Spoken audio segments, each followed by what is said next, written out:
Thanks for joining us on yet another episode of our Exim Stories podcast. Week after week, we have been trying to get you some of the most juicy bits of information from the import export segment. And today, we have one more such topic in which we tell you or we discuss about what you need to make sure to succeed in the business of import and exports. So, as usual, we have our CA, Meenal Butch, who is going to help us understand a little more about what you need to do to ensure that you have a great probability of success with your imports and exports business. Hi, Meenal, good evening. Hi, good evening.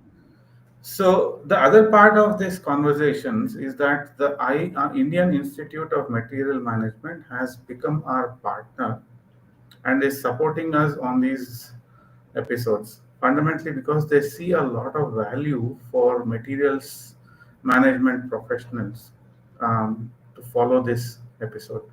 Our gratitude to Indian Institute of Material Management, Ahmedabad chapter. So now, Meenal, let's start with the questions. So first, what are the major exporting sectors from India? I mean, what are the sectors that export a lot from India?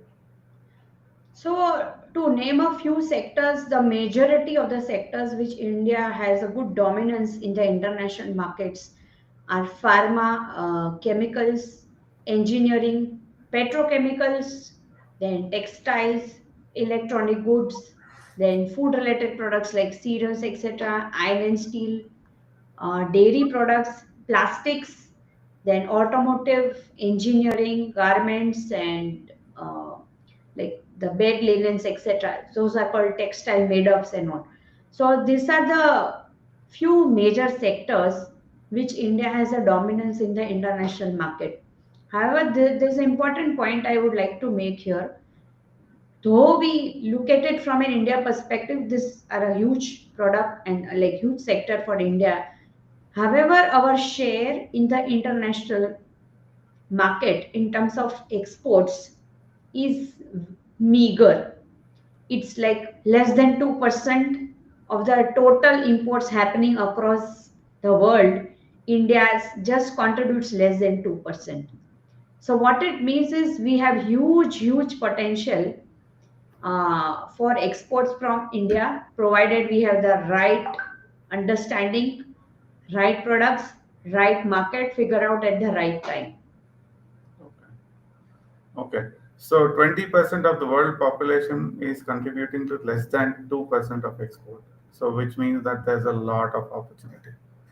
True. Awesome. Yes.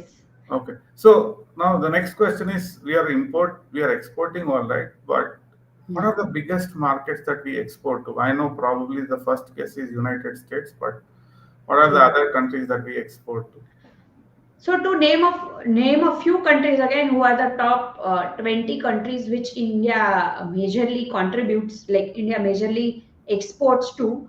So apart from USA, there are EU countries like which India majorly exports to. Then UK, GCC countries, the Middle East countries, group of countries. Then the ASEAN group of countries. So ASEAN group of country consists of like which are known Southeast Asian countries, SAARC countries. So those are group of countries which India does lot of exports. Then again Australia, Japan, Belgium, Thailand, which is again part of this Asian group of countries. China, of course. So these are the top blocks in the top 20 countries to which India does a lot of exports. However, so right now we are standing at some figure, but the intention of the Indian government is to reach out to $2 trillion of exports. So the challenge here is, so government has set up a huge target of reaching this $2 trillion of exports. But as a manufacturer exporter or as an international marketer or as a merchant exporter sitting in India, how does this make sense for us? That is more important. Like if government has set up a huge target, what it means for us is We are the ones who are going to contribute to those sectors. Got it. Apart from the huge exports which government is focusing, the recent electronics policy, the PLI policies, where we are attracting large number of investments from outside India to manufacturing in India, and again exports like iPhones. Earlier we were net importer, but now we are net exporter of phones, cell phones from India. So government has focused its own set of policies to focus few products and few sectors and few markets. However, what can a manufacturer exporter look at, where what can an MSME exporter look at, what a merchant exporter can look at and find this opportunity for you? That is what we need to brainstorm. The idea of today's discussion, I would say, is not just understanding that okay, this is there, $2 trillion is there, but how do we take advantage of it? That is quite critical. And So, it's a very strategic move from the government side to set up this target. And I think if we connect the right dots, we can be contributor to that in a larger extent. okay. All right. So that brings us to the first natural question, right? So what am I supposed to explore or export? And what are the right opportunities to make sure that whatever I export gives me the right return so I stay long in the game? Correct. Very, very, very beautiful question. Because this is what I think the exporter should focus their minds on. Correct. Normally, I'll share some of my experiences. So Okay. what normally I get to hear from a lot of our clients is, okay, this, if I am exporting textile products, say for example, or garment related products, which are again, so Bangladesh is my competitor, Vietnam is my competitor, China is my competitor. The natural question, the natural answer is, okay, I am already an exporter or I want to export. What markets I would look at? I would only look at the developed countries, US, EU, or some not even African countries, but in the textile there are few blocks which normally any textile exporter explores. So if you can change a bit of your mindset, I would say this is the key takeaway, I think, for the entire session. If you look at it like that, that okay, there are how many countries, Chaitanya, if you can answer this, across the world, like how I many think countries you know? 193 countries or something. How many? 193. So actually there are more than 200 countries across the world.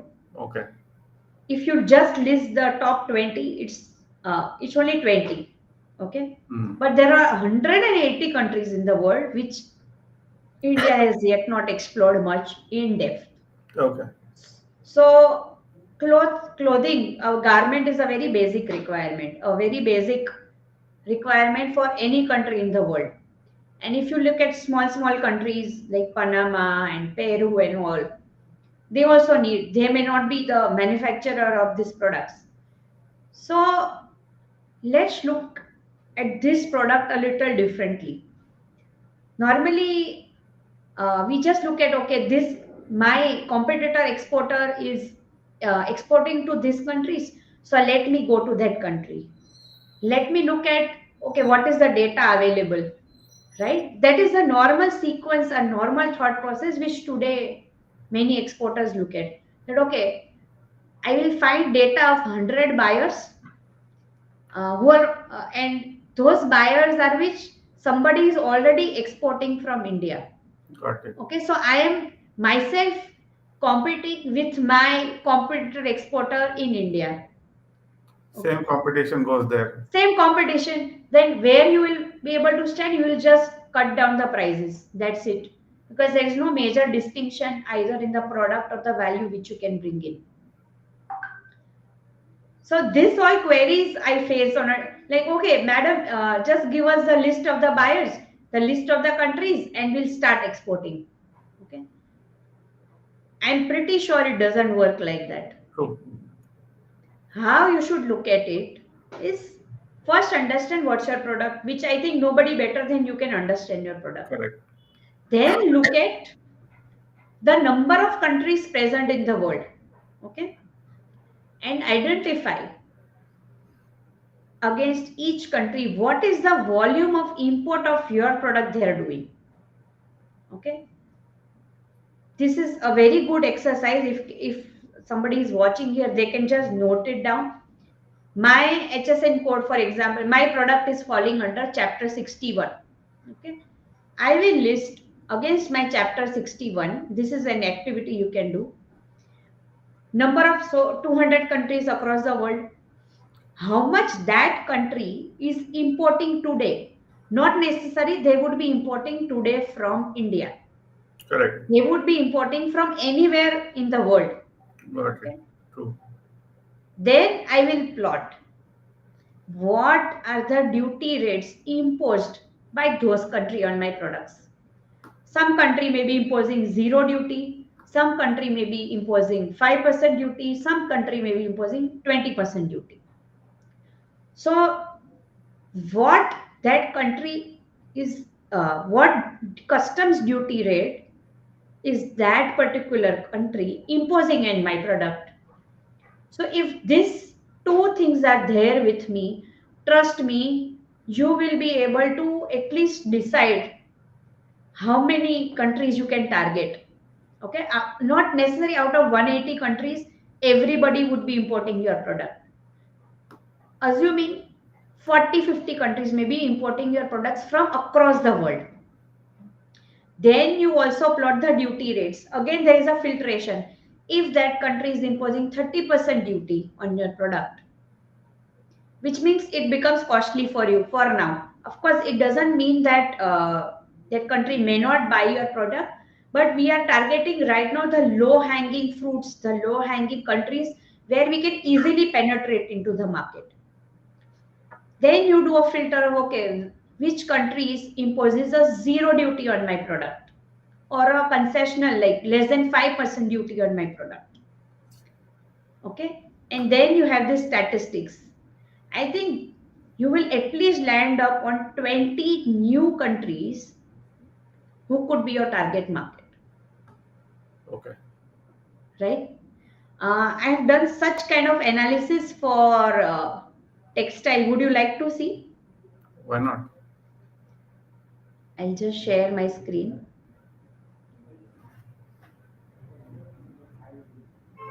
Just a second. Do you find this interesting, Chaitanya, this kind of Yeah. exercise? Obviously, I have a lot of questions now. Right. So, as I shared, what I have done is I've identified, I've already filtered these duty rates. Okay. Okay. Wow, 0%. Yeah, I'll come to it again. Wait. So, what here I have done is first I've identified the countries where my product is getting imported. Acha, Okay. what product have you chosen? This is falling under chapter 61, matlab, textile garments. Garment. This It's is the garments. okay. Yeah. Okay. Okay. So there are 200 countries which I have chosen. Okay. Mm-hmm. So out of which first, and there is a value here. So import value, this is in US dollar in thousands. Okay. Okay. Import value US dollar in thousands in the year 2023. Okay. I'll hide this column for a while. This also has a relevance, but I'll come to it later. Okay. So what I am doing right now is I am choosing only countries which has less than 2% of the duty on my product, assuming. Okay. Okay. See the number of countries. It's almost 130 countries. Wow. Yeah. Okay. Now I can further do a filtration that, okay, in imports. So import for that country is a potential export for me. Right. Okay. Now I'll further do a filter where I select only if there is some X value. Okay, more than 1000 number filters, Hmm. greater than 1000. Okay, Wow. so this leads me to 65 countries. Okay. So these Can are, you you're see? saying that these are imports by those countries, not Yeah, necessarily from India. these are import by those countries from across the world. Okay. So this gives me an additional potential export markets which currently Indian exporters may not be looking at, but I can explore. So now let's remove those countries which is a natural buyer. Okay, let me remove US for a while. Okay, Mm. now see Saudi, Canada, Mexico, Switzerland, Nicaragua. Can you imagine the volume? Have you heard of this country? Yeah, I have, but I didn't know the volumes for sure. Yeah, exactly. So I'm just trying to randomly highlight few countries. Panama. So are you telling me that the export houses are not doing this currently? Yeah. Seriously? Yes. With so much Jordan. analytics available, Yeah. Jordan, Chile. In fact, with Chile we have a trade agreement as well. acha, Serbia, R- Qatar, Singapore. Of course, we have a trade they have a agreement. lot of buying power. So, Correct. natural question, Meenal. So, now let's say we choose something like Nicaragua, all right, or Costa Rica. Huh. Costa Rica. Hmm. These are troubled countries. Do you think you get your payments in time? How do you ensure Yeah. that? So then there are ways to manage your payments. I think you can look at the insurance. Of course, insurance has its own terms of conditions. But again, this also means that that countries are ready to pay more. You got my, the more the trouble countries, they are ready to pay more. But there are ways and means to deal with. Maybe we can have a separate session on We how should. to get payments from those troubled countries. We So should actually. this can actually open a lot of doors for those countries which we are not pretty sure of right now. Okay, So again, about on top of all this, there are a lot of countries though not troubled but not being explored by India. correct. Obviously, we probably have our own biases which do not allow us to go, whatever be Yeah, the reason, right? yeah, So we exactly. also kind of have this knack or habit of following the big guys, and in the search Yeah, of these big guys, we may exactly. not be exploring golden opportunities. Actually, Exactly. Yeah. okay. So, Chetan, from your side, can you just stop sharing? So then I don't know if I can do it or. Wait. I have done it. Okay, Yeah. okay. So so this was actually a very no macro kind of analysis which I just tried to show so that the audience can look at the new markets in a different way, not the traditional way, such that they can freeze down, narrow down with the help of a lot of analytics to land up in the right space. This is gold. Yeah, this is actually gold. Imagine, combine this with mover and AEO, what can be done? Yeah, exactly. Okay. So, what point I'm trying to drive here is do not fall just in the trap of exporting to the known countries only. Keep your eyes and mind wide open such that you can explore the newer markets. And I'm pretty sure export promotion councils like FIEO and many other trade organizations can further help you, or you can also take help of embassies in Ah, identifying the reliability of the buyer sitting there.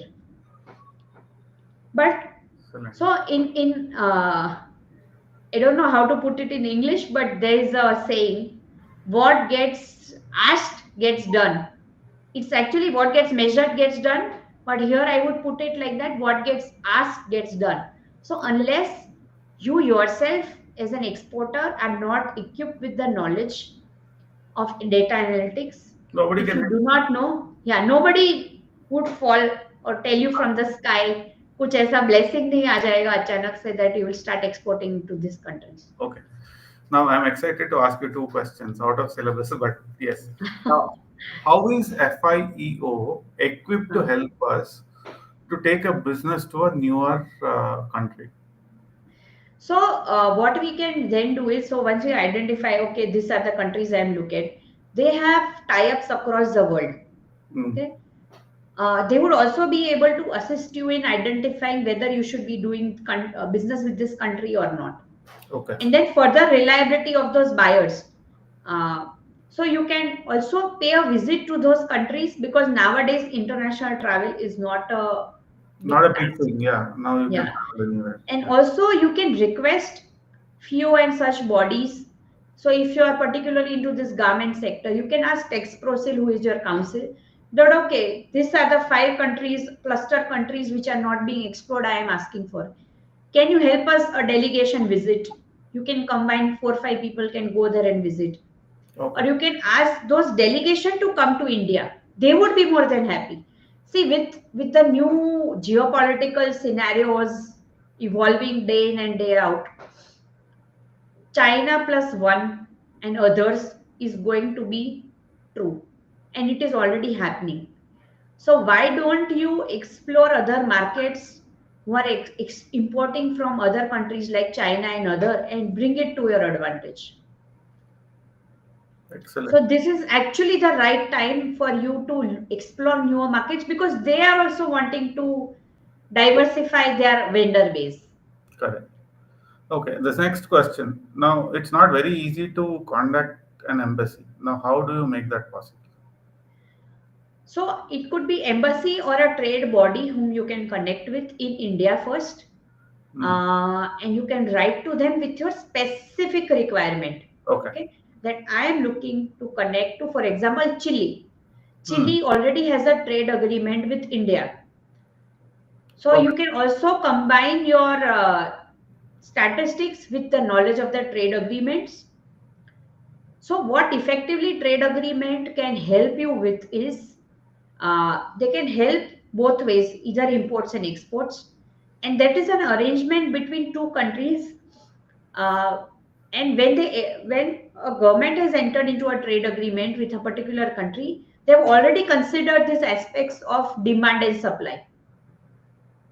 Okay, so what Chile wants and what India wants. Okay, and so I'm just explaining in a very Understood. simple language. Great. Yeah.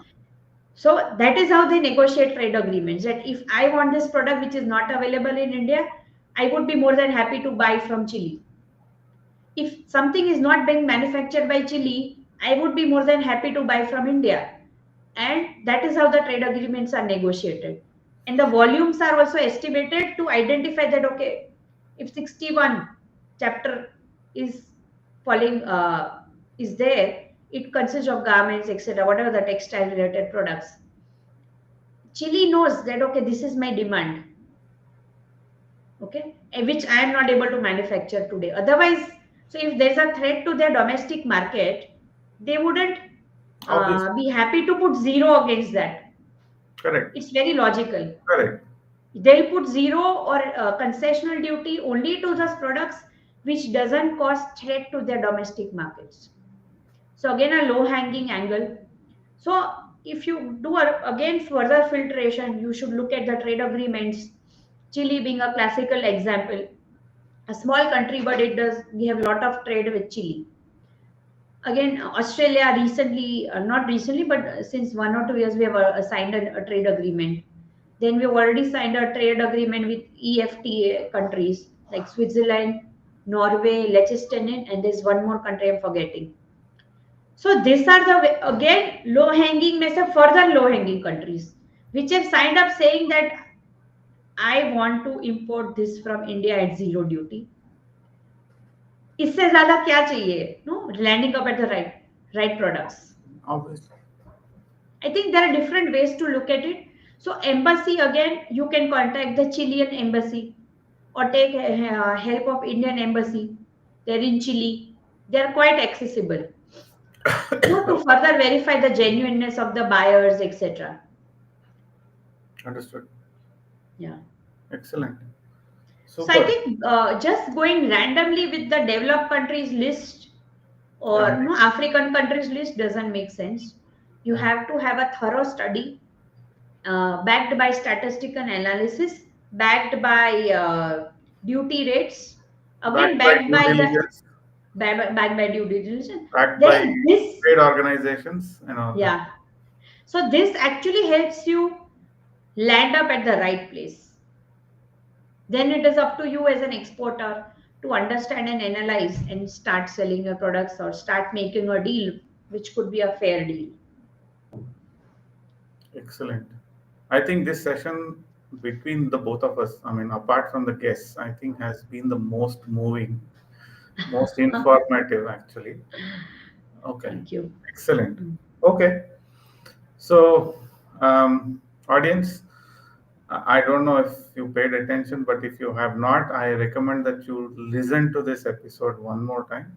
There is a lot of gold hidden inside, and it is my duty to make sure Meenal dives deep into each one of these topics again in the future. So please make sure that you watch out for this space. And if you have questions regarding this, and if you are stuck with low growth exports, then you should start asking us these questions. 9 months or maybe 10 months now working with Meenal, I still don't know this. I didn't explore this part of our business. So I think there's much more that you can peel out of this, and send us the topics that you want us to answer, and then we'll be more than happy to address this. And we'll come back to you next week, 5 p.m., same time, with a new topic on imports and exports. And until Yeah. then, you stay safe and have a great week ahead. Any Thank you. comments before we close? So, no, when we work, like we work for earning money. That's a very simple thing, which everybody does. You are here, I am here. But now, with more and more experience working with many people, industry at large, what point in today's session I would drive here is, let's all work together collaboratively for achieving $2 trillion of exports, irrespective of come what may. Let us, vow for or put our thoughts, put our energies in one single direction, such that we become a superpower as India, our Bharat again, and $2 trillion. I think we can easily achieve if we start putting our thought processes in the right direction. So I think today's session was one step in the direction. And in the upcoming episodes, I think we should further will be focusing on how do we make our international marketing or the sales or the growth part or the exports growth part much more concrete, so that there is an actionable point for everybody watching this episode. So I think one Super. last message, Chaitanya, you can also drive and put it in the LinkedIn and the various groups, that how we can. So this is what we could do from our side, but we can invite more suggestions collaboratively, that how each one of us can contribute to a larger goal, and as a byproduct of it, some small bit, every one of what every one of us would be able to do something.